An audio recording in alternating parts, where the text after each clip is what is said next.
общества нет образования в этой сфере. Мне бы хотелось, чтобы правам гражданина учили с ранних лет, то есть со школьных времен, со школьного возраста. С появлением интернета, с появлением социальных программ, которые сейчас люди могут свободно выкладывать свои посты, там, писать свои комментарии. И это, можно сказать, людей воспитывает.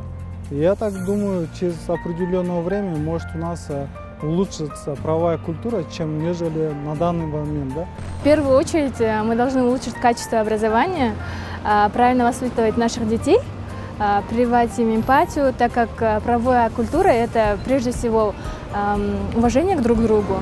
Донести до человека каждого, что ты личность, что ты ценен, что ты важен для общества, такой, какой ты есть, и ты не должен отрицать свои какие-то стороны, свои какие-то качества, потому что каждое твое качество, каждая твоя сторона личности, она ценна для общества, и тебе нужно их просто реализовывать, тебе нужно пользоваться им, тебе нужно, потому что у тебя есть право на это.